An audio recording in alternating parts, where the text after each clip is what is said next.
Aloha. Welcome to Think Tech Hawaii. My name is Lindsay K. Wilbur, and we're broadcasting here straight from the heart of downtown Honolulu, Pioneer Plaza, straight to you. So we are here with the founder and executive director of Hawaiian Hope, a nonprofit organization here in Hawaii that services homeless and low-income families with computers and technology in an effort to give hope to Hawaii's future. So Curtis, nice to have you on the show. Thanks for coming in. Yeah, thanks for having me. I'm thrilled to be here. Yeah, I'm really excited to hear more about what it is you do. Okay. So can you tell us a little bit about Hawaiian Hope and the different elements that make it what it is? Well, Hawaiian Hope, we're a technology-based nonprofit organization. We're a little bit different as far as the other nonprofits in that we are self-funded. We have no government grants of any kind. So you're self-sustainable? Yes, we are self-sustainable and slowly growing that part of it. Good to hear it. It is. You know, it's a great feeling, really, to know that we can respond as necessary to the needs that we see around us. Exactly. So, that's the goal of any nonprofit, ideally. Yeah.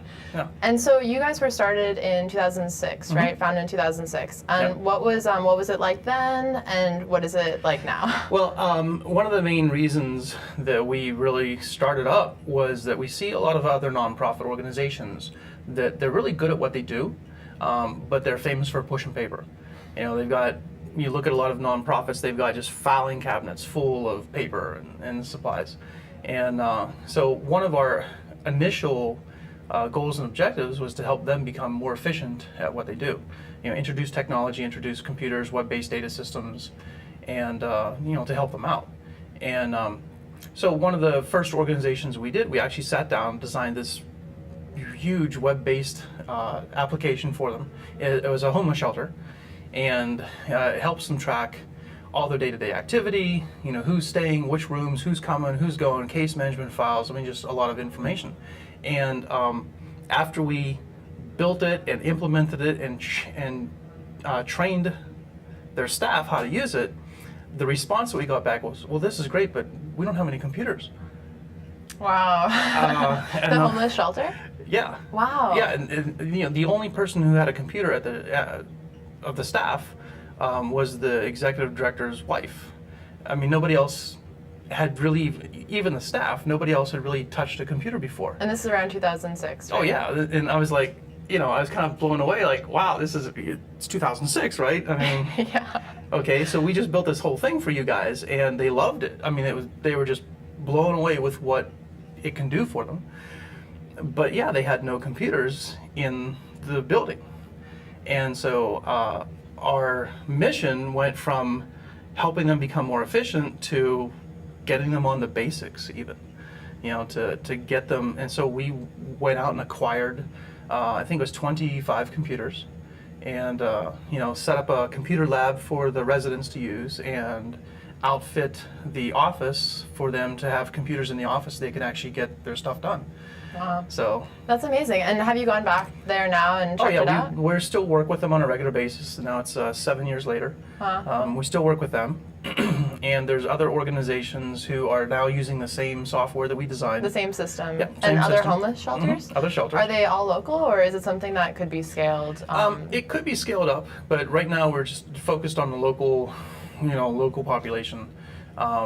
There's still a lot of things that we want to do with it and implement different gadgets and tools into the system.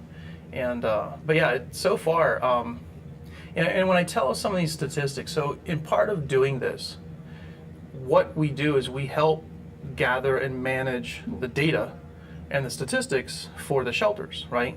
And the outreach teams who go out onto the beaches, onto the streets, encounter people who are homeless, and they put all that information into our data system, okay?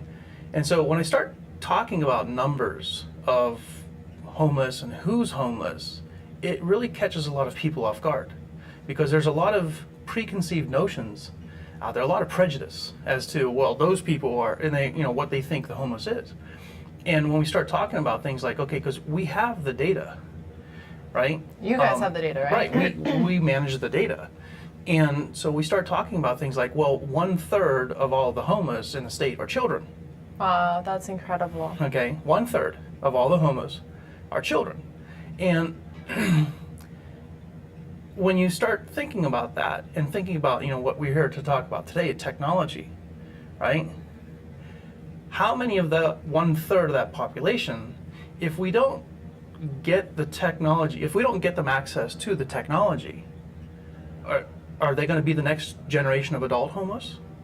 Or, what's their future? Absolutely. And, So- I think that focusing on the human side of the computer certainly is becoming, it's becoming more and more clear that that's where a lot of the work needs to be done. Yeah. And recently I was at a bill signing with Governor Abercrombie on signing a Hawaii Open Data Bill. And what he was saying mirrors in a way what you're saying, is that if we begin to digitize government, to implement information systems into these government departments that for so long have been, just like many nonprofits or homeless shelters, they've been 30 plus years behind. Stand in line, wait Right. hours at a time.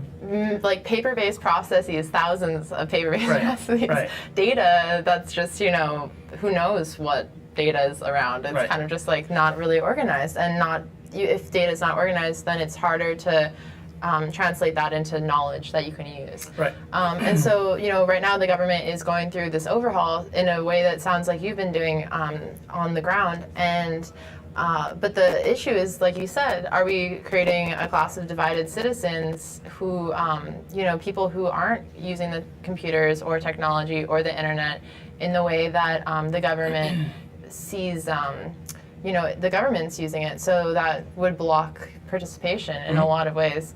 Although that is one of the center issues for the open government movement, is increasing participation through opening data and collaborating with citizens.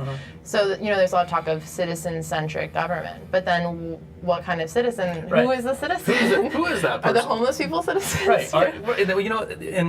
And that may sound like a kind of, in one aspect, a kind of bizarre question. Are the homeless, digital citizens, right?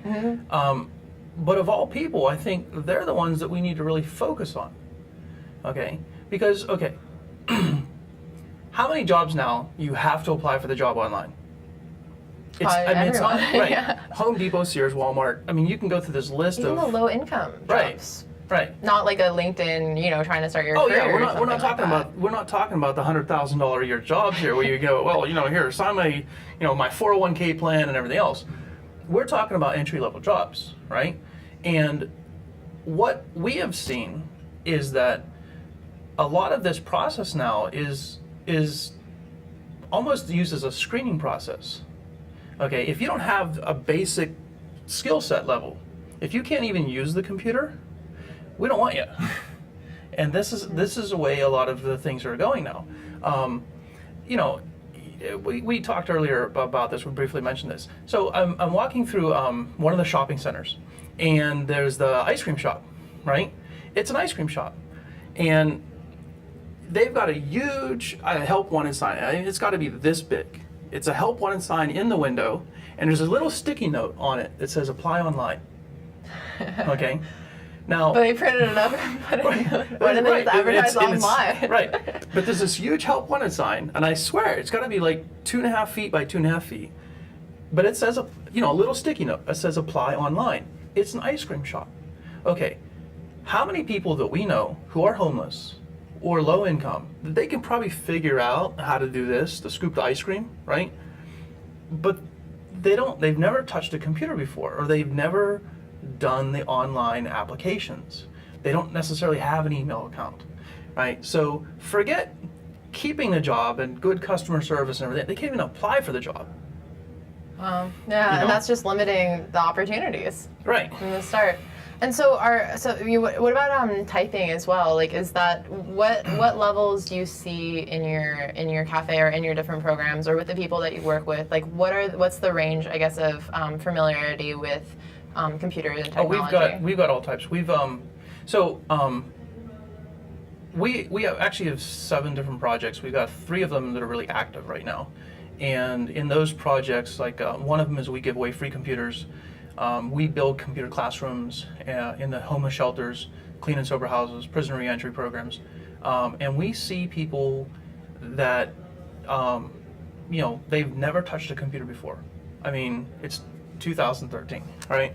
They've never touched a machine before. So they've never been on the internet? They've never been on the internet. They've never filled out an online job application. They've never, and it's hard to believe that's really even possible, but we see that, okay? And it's dual, I mean, it's frustrating in multiple aspects, because this is the same population that people are constantly on them. You need to go get a job, right? But they've never even, they don't know how to type, okay? And so you see them filling out a job application, they're, like it's here, they're typing. Wow.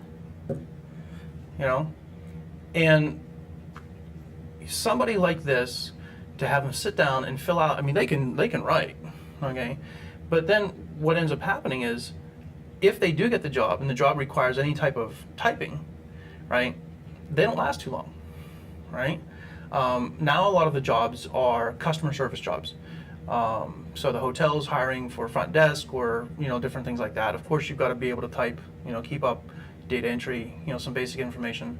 But even now, you look at some of the larger chain stores, the checkout lines, okay? All the cash registers are really big glorified computer systems with just a mess of buttons, right? Yeah, very confusing, actually. Right. And, my mother... Wait, nobody, speaking of that though, somebody who's a user experience designer should redesign cash registers, actually, because they are very confusing. Right, we're looking at the bunches of buttons from a system that was really designed probably 100 years ago. Yeah, most likely with like the old school. Right, and that's what it was. It was the if you look at a really old school cash register, it had the tens, 20, tens, hundreds. Each digit had, and you push the button, and you this here, right? But that's a lot of what it was. That was the older technology, and the thing is, the newer cash registers, really, when you look at it, it kind of mimics that, in one aspect, right? But yeah, even the same thing. My mother, she's had 3 businesses of her own. She's older, up in age, right?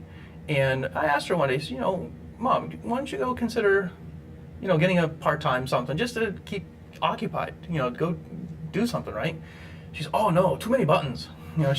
I said, go apply for like McDonald's or something like that. She, oh no, too many buttons, right? Just looking at the cash register. That's so interesting. And so it's intimidating as well. It's intimidating.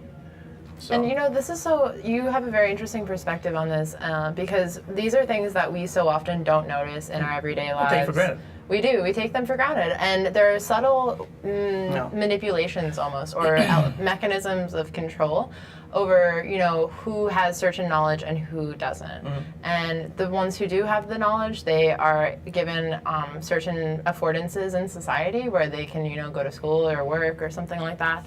And other ones, they don't have those same affordances just by virtue of the knowledge that they lack. Yeah. We're going to hear a little bit more. We're going to take a short break. And when we come back, we're going to hear more about the stories from Curtis's experience in Hawaii, bringing computers and technology into the corners of society that so frequently do not get attention or get ignored for whatever reason in the everyday hustle of go and Silicon Valley updating your operating system or perish. So thanks for listening. We will be right back. Aloha. Aloha. I'm Nicole Horry for Think Tech. For nearly half a century, the Hawaii Foreign Trade Zone No. 9 has brought the benefits of the Foreign Trade Zone program to Hawaii businesses and entrepreneurs. DBET, the Department of Business, Economic Development, and Tourism, operates Hawaii's Foreign Trade Zone program to encourage international business and economic development. The Foreign Trade Zone's mission is to increase the amount of international trading activity in Hawaii, thereby providing employment opportunities for the residents of our island state. For more information, see ftz9.org. I'm Nicole Horry. Mahalo. Aloha. Welcome back. We're streaming live right to you from Pioneer Plaza in the heart of downtown Honolulu. My name is Lindsay K. Wilbur. I'm the Millennial Entrepreneur, and you're here watching Curtis and I have a discussion about the future of Hawaii in terms of who gets technology, who doesn't, who gets to participate in this economic and governance system that we've created, and why are the ones who don't have computers so often the ones who are left behind.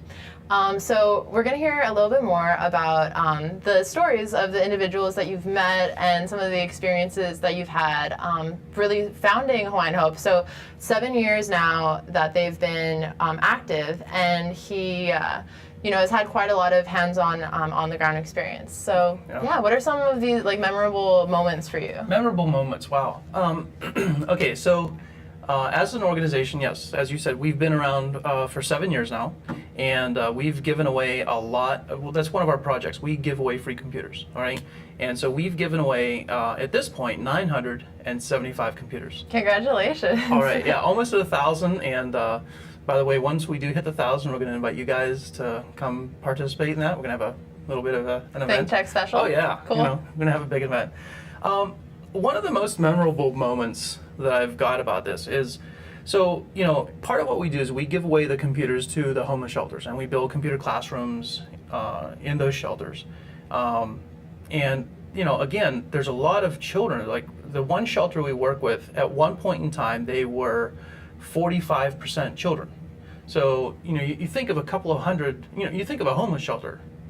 Most people aren't thinking of 45% of the population being children, okay? But they're kids there with their families. So we put together this computer classroom, and the kids go in there and they're doing their homework, because now, I'm sure you're maybe aware, a lot of the schoolwork for the kids, even in the younger grades, is required to be done online. Wow. Okay, is required to be done online. And I can imagine this might even grow with Common Core as well. And well, I don't doubt it. And, now there's, so one of the I'm down at the shelter one day, and I'm walking through just to verify, everything's working okay, and right. And one of the kids, 10 years old, oh, hey, Mr. Curtis, you help me with my homework. I'm like, yeah, sure, no problem. I'm thinking math or science, or, I'm going to be a tutor today, right? He goes, okay, here what I got. I got my images, and I need to put my margin, and I need 1 inch margin top and 1 inch. I'm like, what? What's he talking about? Hold, let me see your instructions, And it's 2 pages, front and back, of instructions on how to build a document. It needs a 1 inch top margin, 1 inch margin the whole way around. It needs to have photos, needs to have captions on the photos, needs to have, and there's all these requirements. It needs to be font size 14 in this specific font, needs to be double spaced, needs to be, right? And this is his homework. This is not his computer class. This is his current events class. Oh, wow. Okay, it's his current events class. And it's 50% of his grade to email the homework in. Wow, that's really interesting. So here's a child, 10 years old, living at a homeless shelter with his family. 50% of his grade is emailing not getting the homework done. It's emailing the homework in. Okay. That's fascinating, because it's these structures, these things we, so often don't look at. It's more of the subject matter of what's taught, of Right. these classes. So, what are we teaching our kids? What kind of textbooks are we teaching them? What's the homework assignment? What is the prompt? But it seems like there's also this structural element to education that frequently gets, it seems like it doesn't get as much airtime as the actual content does, but it's just as important. Well, along with that, there just seems to be a lot of assumptions. We assume, assumptions, right, exactly. There's a lot of assumptions. We assume that everybody has a computer. We assume that kids have a computer at home. Not that they live in a homeless shelter, that maybe they have a computer, maybe they have an internet connection, or in any number of things, right? So there's a lot of assumptions about this, that people have access to the technology. And what we've discovered is a lot of those assumptions are completely wrong, okay? I said earlier, we've given away 975 computers, right? In giving away a lot of this equipment, one of the most popular questions that we get asked is, okay, so how do I get on the internet? Well, you go and order service through any one of the service providers, and right, and then it hits us that even though we've given a free computer to this family, these guys stand in line at the food bank once a week, twice a week, a couple of times a month for food. They're not gonna, I mean, they're waiting for a bag of rice. They're not gonna spend $50 to $100 a month for an internet connection. All right, that's not exactly in the budget. It's not right. It's not in the budget. I mean, if you're standing in line for food, okay, you're not going to have all this excess for gadgets and technology and high-speed internet and and everything else. Absolutely. And what's interesting too is that we, as more and more of our government services get put online, this assumption, it is true that, a lot of people think everybody has access to the internet in some way, shape, or form. But it is actually not a government, or it's not a public utility. It's not right. It's a convenience. Yeah. It's not a utility. It's not a it's possibly could be construed as a utility as it becomes more necessary in order to participate in public education or school, or government, school or government, and So you're saying that. So where did they get the internet in the end? Well, a lot of times they don't. A lot of times what ends up happening is we give them you're talking about the people we give the machines to? A lot of times, we give them a computer, and we load it up with different free open source software. There's OpenOffice we put on there, GIMP photo editor we put on there, and we tell them, look, even if you don't have access to the internet, because, look, the internet, we were working with computers a long time before the internet really existed, right? And so, back in the old day, you'd grab a floppy disk and you shove it in and you save your thing to a floppy disk and you take it to the next machine. Well, we can do that now, same thing with USB drives, right? So we tell people, look, even if you don't have the internet, you can still sit there and type up, learn how to build a resume, learn how to, and just experiment with the computer, get familiar with the typing. We put budgeting spreadsheets we built on the computer. There's math tutors, typing tutors, there's photo editing programs on there. There's a lot of software that we put on the machines that they can become familiar with how the thing works, right? And then if they need to send a file or whatever, put the thing on a thumb drive, transport it to wherever they can get internet access at. Right, library, homeless library, shelter, and so your internet cafe. Yeah, our internet cafes. Yeah, we're that's another project. We're in the process of opening up internet cafes all over the island, because that was really that was one of our kind of side. It was one of those by the ways, right? The same way when we started putting the software together for the agencies to use, and then we discovered, by the way, don't even have computers. Now we're like, okay, well, we give them the free computers, and by the way, they can't afford the internet connection. Okay, great. So that's a really funny journey, actually. It's kind of it's almost like working backwards. Here's this great cool tool. Oh yeah, we can't use it because we don't have computers. Okay, well, here's a computer. Oh, that's great. We can't use it because we don't have internet access. Right, exactly. So it seems like Hawaiian Hope has really, as an organization, gone through quite a journey in order to better help the people of Hawaii. It's been a very interesting experience, a learning lesson so far. And now that we've been around for 7 years, I think we're really starting to understand, moving forward, what some of the real fundamental needs are. Absolutely. And it seems like it takes simply getting your hands dirty. Oh, yeah. And actually doing something. That's a very good analogy, getting dirty. It's actually, if you get a chance, we get all this stuff in as donations. We get a lot of computer donations come in, and some of the stuff is literally covered in dust. You take the front cover off the machine, it's just blanket on the inside. My and gosh. You're just like, whoa, so.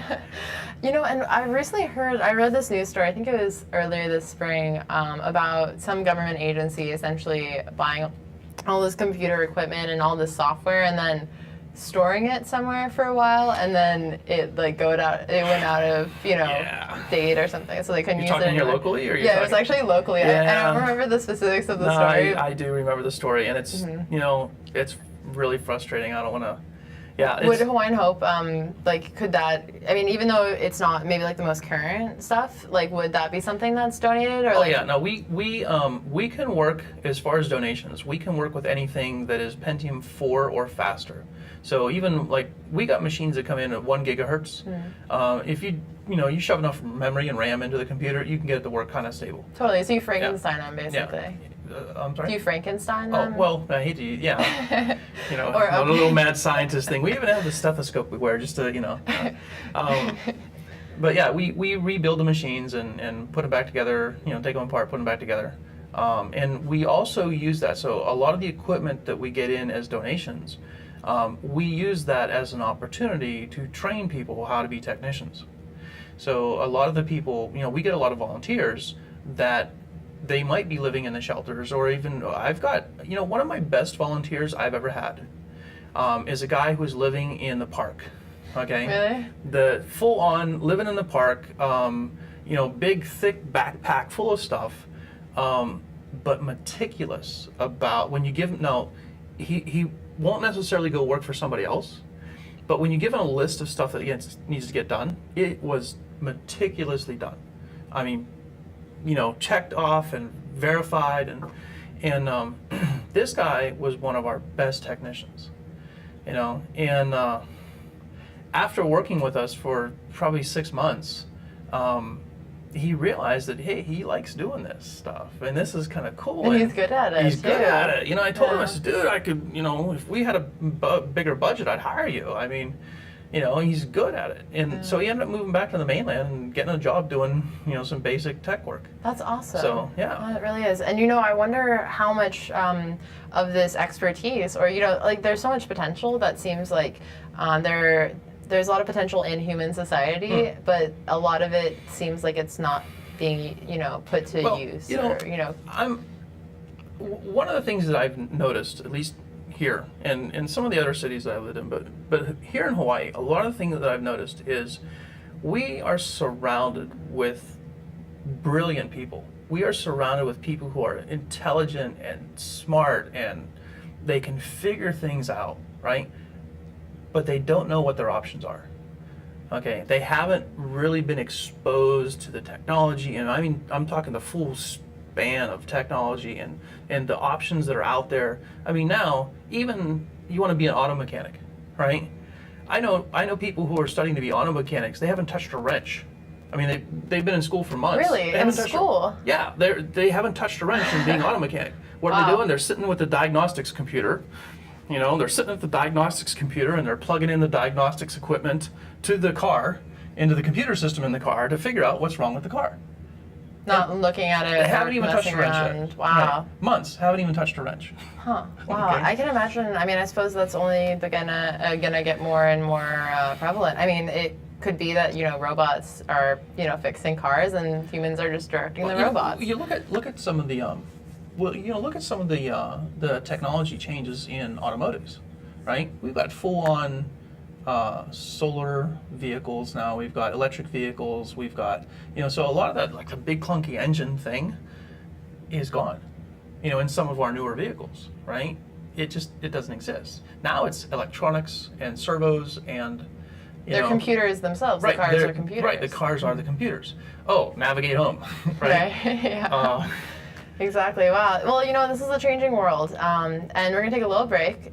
When we come back, we'll talk about the internet cafes that Curtis is set up, and the ones that he will be setting up in the future, and a little bit about how Hawaiian Hope could maybe expand to better serve its mission. Aloha, thank you for tuning in to Think Tech Hawaii, Pioneer Plaza, straight to you. Aloha. I'm Hong Jiang, host for Asia in Review on Tuesdays. And I'm David Day, host for Asian Review on Thursdays. Both of us broadcast our respective shows at 4 p.m. And my topics tend to deal with questions related to environment, culture, history, and sometimes human rights. And my shows tend to be on international business, foreign policy, geopolitics, and national security. And you can watch our shows live on the ThinkTech website at thinktechhawaii.com. And you can also watch us on YouTube or Olalo. So come join us on Thursdays at 4 p.m. I'm David Day. And on Tuesdays at 4 p.m., I'm Hong Jiang. Aloha. Aloha. Aloha, my name is Lindsay K. Wilver. I'm the Millennial Entrepreneur, and today we're streaming live to you from Pioneer Plaza, downtown Honolulu, with Curtis Kropar, who is the founder and executive director of Hawaiian Hope, a local nonprofit organization that's completely self-sustainable and in fact growing. One of the rare nonprofits that is not funded by the government and likely to get government, cuts in these coming years. And we're interested in learning more about these internet cafes and about what you're doing, what your future plans will be for Hawaiian Hope, and how you see these internet cafes being used. Actually, then just really quick as well, I actually recently found an internet cafe in Waikiki that I didn't even know was there. It's in the old treehouse in International Market. Oh yeah. And I was like, oh my god, cool! I didn't know that was there at all. Yeah. Of course, International Marketplace is going to be torn down for Saks Fifth Avenue, which is terrible. I know. Really? Keep Waikiki weird. God, what are you guys thinking? Keep let's protest on the street right now. Gotta save International Marketplace and the internet cafe that resides within it. When I first moved to Hawaii, I lived in Waikiki for about 3 years. And I was in International Marketplace almost on a daily basis, right? And there was a couple, actually at that point, there was 2 different internet cafes there. Really? There's some guy on a cart, and I swear the cart wasn't much bigger than this table, right? But it was one of those rectangle carts, and this guy had probably 10 computers on this cart, and people, tourists and everybody would just line up to use this little mobile internet cafe. And this is in like early 2000s, or? Oh no, this is 2007, 2008, Okay. right? And but yeah, people coming in, plugging in their phone. They filled up their memory card on their phone, and they needed to transfer all the photos off so they can take more photos of the paradise that they're in. And so they hook up their phone and upload to whatever they're doing, So yeah, this little cart, not much bigger than this table, had maybe 10 computers on it, and people sitting there hours at a time doing the internet cafe thing. The guy was making a killing, probably, or like making a livelihood. Well, at yeah, least, that was his job. Yeah. That was what he did, right? And in International Marketplace, by the way, so yeah, and that's what I love about it. There's all these little pockets of. right. What's going on here? Even you Right. never knew it existed until And walk in that and was see it. that's one of the cool things about off the topic a little bit, but yeah, that was one of the cool things about you could walk through there and see all these little, oh well, what's that? Oh wow, what's this? So, hey, check this out, right? And it was A lot of entrepreneurs, Right, honestly. a lot of entrepreneurs. Yeah, a lot of entrepreneurs. And well, actually that brings up kind of an interesting topic about the entrepreneurs, right? Especially with technology now. Again, we're working with a lot of the population who's low income and homeless, and we're trying to help people figure out better ways of making money, right? And computers and technology, it's one of the few career paths that you can pick that you don't necessarily need a 4-year college degree, right? If you get good enough with whatever type of technology, you can make money. Okay, you sit there, how many people do you know? I know a few people who all they do all day long is Craigslist and eBay. They buy stuff on Craigslist, sell it on eBay, and this is how they're making money, and do they need a college degree for that? No. Or even like more advanced, like a web developer level. Right. I know so many people who simply with a computer and the internet were able to teach themselves how to become a web developer, Right. how to do data systems, and Yeah. so much Yeah. just from being being able to play around on something Yep. for a little bit. We were, you asked me earlier about our internet cafes. We had a location up on North King Street, directly across from Mayor Wright Housing, okay? We put together, it wasn't one of those, this sounds like a good idea, we'll do it. We actually put together a business plan, full business plan. We submitted a business plan to Chaminade University, won 3rd place in a business plan competition, beat out 57 other organizations. Wow. Okay, and some of those organizations very well funded, right? We got 3rd place.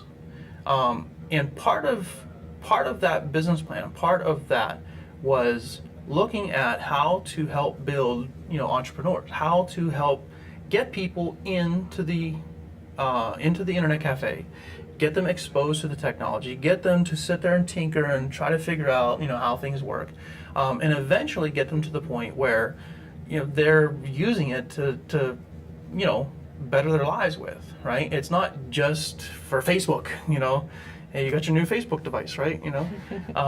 It's to better, everything about what your options are, right? And so, at this internet cafe, we had a bunch of kids coming in, right? A bunch of the local kids from A-Right Housing come in every day, hang out 3, 4, sometimes 5 hours at a time, and a couple of times I'd get into conversations with them. And I was like, because you walk past them and you look at what they're look at what they're working on, and they're on the computer and they're building their MySpace page. Now these are 12-year-olds doing all the HTML coding to build and pimp my page, right? Yeah. Actually, that's how I got into HTML Really? too. What? Really? What was Yeah, that? when I was like in the 7th grade. Right. Okay. So, but that's exactly what I'm talking about. So you start off with a tool that some people kind of it was great, and then some people kind of dismiss it. But the fact is, you can get in there and you can tinker with it, and you can adjust it to the way that you want it to work, right? And so we end up with a bunch of these 12-year-olds who are in there, and they're tweaking the HTML code to get the background they want, to get the color code they want, to get the right, whatever. And they spend hours doing this, perfecting their web page, right? And some of these kids, I told them, I says, okay, really, how long did it take you to do that? Because once they understand, that's the key thing. Once they understand how to do that, right, they can build another one in an hour. And do it even better. And do it better and faster because they don't have to work with all the code they messed up to begin with, right? And I've told a lot of these kids, again, 10, 12, 14 years old, do you know how much money you can make? Well, I'm just a kid. Yeah? How long did it take you to make that MySpace page or the Facebook page? Oh, about an hour. Right. Do you know how many mom and pop restaurants and small businesses who want to get on the internet, who are willing to pay you $25 to make that page? Yeah, You and could- right. social media, not even coding, social media Right. gets like, $2,000 a pop to set up a Facebook and Twitter account Right. because so many, people over 50 have no idea. They have no idea, right? But Yeah. they know they want to be online. The businesses and small mom and pop shops and stuff like that, they know they want to be online, and they know that being online exposes them to a bigger population of potential customers and such, right? Mm-hmm. And as kids, if the kids understand how to build a Facebook page, they can probably build a page for somebody else, and look, charge them $25, right? So so now you have the potential for these kids, and we had that. We had some of these kids going out and talking with some of the local businesses and telling them, look, I'll build you a page. One page, $25, right? Yeah, that's amazing. That's so many opportunities right there, not only for the kids, but for all the business owners Right. and all the possible nonprofits Right. that don't have pages. Right, and think about it. So as a child doing this, that young age, now what's their possibilities? Because now they've exponentially accelerated their possibilities, because now they understand that there's other people out there that want that service, right? Definitely. And the best way to succeed in business, find a need and fill it. Absolutely, and that's what the millennial entrepreneur is all about. Where are the opportunities, and where are the challenges that really can be faced with quite a lot of hope and energy and good times. So we're gonna take a short break right now. We're streaming from Pioneer Plaza, Think Tech Hawaii, here with Curtis Kropar from Hawaiian Hope, and we'll be right back. Look forward to it. Aloha, I'm Nicole Horry for Think Tech. For nearly half a century, the Hawaii Foreign Trade Zone No. 9 has brought the benefits of the Foreign Trade Zone program to Hawaii businesses and entrepreneurs. DBET, the Department of Business, Economic Development, and Tourism, operates Hawaii's Foreign Trade Zone program to encourage international business and economic development. The Foreign Trade Zone's mission is to increase the amount of international trading activity in Hawaii, thereby providing employment opportunities for the residents of our island state. For more information, see ftz9.org. I'm Nicole Horry. Mahalo. Aloha. Welcome back to Think Tech Hawaii, streaming straight to you live from downtown Honolulu.